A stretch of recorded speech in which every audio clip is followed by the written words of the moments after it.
E aí galera, beleza? Também chamada de barriga d'água, xistose ou ainda febre do caramujo, a esquistossomose está presente em mais de 70 países, afetando quase 240 milhões de pessoas no mundo inteiro. No Brasil, existem cerca de 7 milhões de contaminados por essa doença. É uma doença ligada à falta de condições adequadas de saneamento básico. Meu nome é Ângelo Carlos, sou professor de biologia e no vídeo de hoje vocês saberão sobre a esquistossomose.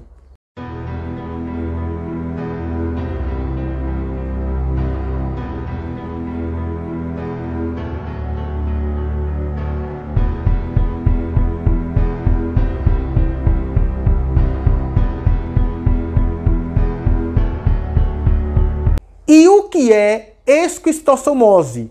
Esquistossomose é uma doença parasitária causada pelo Schistosoma mansoni. E o que é esse Schistosoma mansoni, professor? É um animal.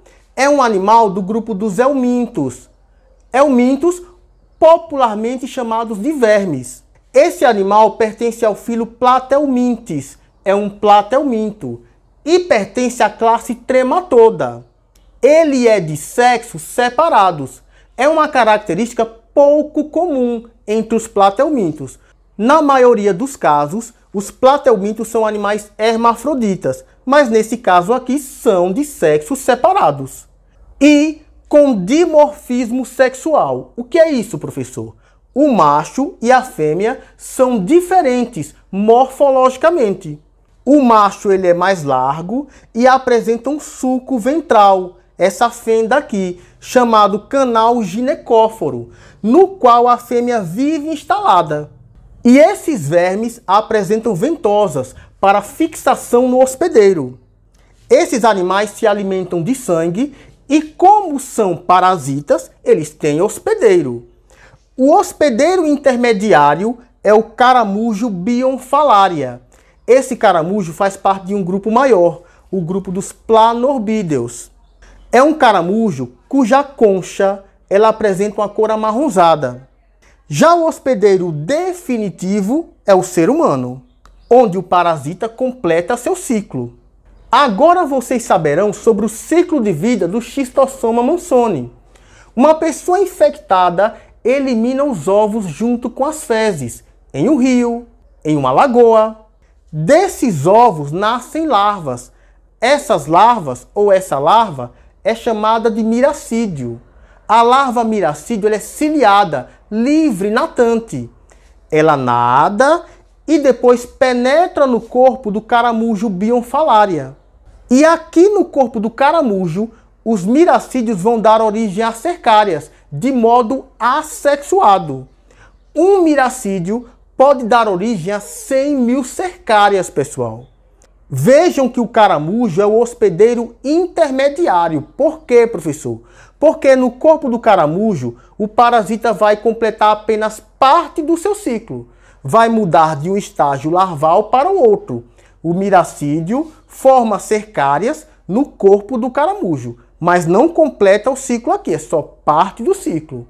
Essas cercárias são livres e também ficam nadando. Uma pessoa mergulha nessas lagoas que contêm caramujos, infestadas de cercárias. E essas cercárias vão penetrar na epiderme da pessoa que entrou na lagoa. Aí elas tentam penetrar, a pessoa começa a se coçar, sai do rio, da lagoa infestada de cercárias, se coçando. Por quê? Porque são as larvas cercárias tentando penetrar na epiderme.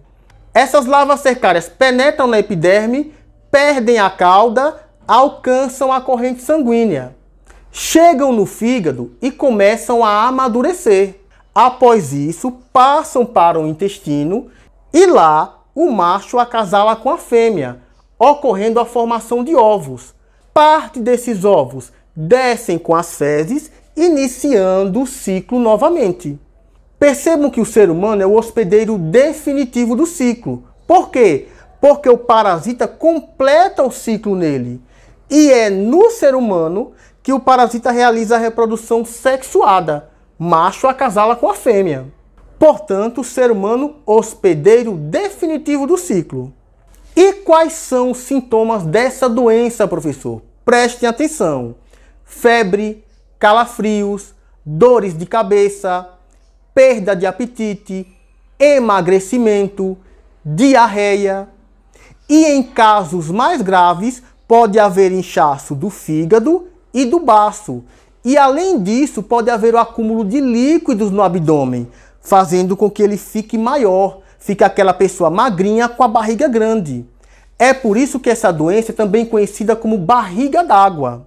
E como é feito o diagnóstico dessa doença, professor?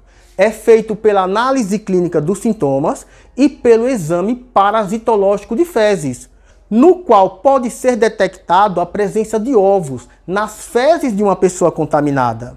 E quais são as formas de prevenção contra a esquistossomose? Prestem atenção. Não nadar em lagoas que contenham caramujos. Por quê, professor? Porque o caramujo é o hospedeiro intermediário do ciclo. É no caramujo onde o miracídio vai formar cercárias.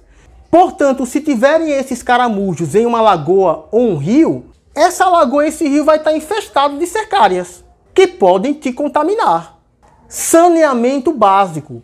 Essa é uma doença frequente onde as condições de saneamento básico são precárias. É preciso que elas sejam adequadas para que o indivíduo não elimine suas fezes em locais inadequados, especialmente em rios e lagos. Controlar a população dos caramujos planorbídeos. Esse grupo planorbídeo é um grupo maior, onde estão presentes os caramujos do gênero Bionfalaria. Então é preciso controlar a população desses caramujos, porque o parasita precisa desses caramujos para formar o estágio larval cercária. Beleza, galera? O jacaré de papo amarelo, ele é um excelente controle biológico desses caramujos. Outra medida preventiva é tratar os doentes. Por que tratar os doentes, professor? Porque o tratamento medicamentoso, ele mata o parasita. Uma vez que o parasita morra, não tem como haver a eliminação de ovos e a contaminação de outras pessoas. Essa doença não é uma doença contagiosa. Você não vai pegar a esquistossomose apertando a mão de uma pessoa contaminada. Você não vai pegar a esquistossomose abraçando ou beijando uma pessoa contaminada. O contágio ele ocorre com a penetração de larvas cercárias na epiderme humana. E isso é o que eu tinha para falar sobre esquistossomose. Se ligue numa coisa, é uma doença bastante frequente nos vestibulares. Você que vai prestar vestibular, se ligue, olha. Esquistossomose é muito frequente. E, logicamente, por uma questão de saúde, é importante que você aprenda sobre ela. Esse foi nosso vídeo de hoje. Deixe seu joinha, comente, compartilhe, se inscreva no canal. Esse vídeo é uma sugestão de um inscrito, Manuel. Valeu, Manuel, pela excelente sugestão. E forte abraço, pessoal. Até a próxima.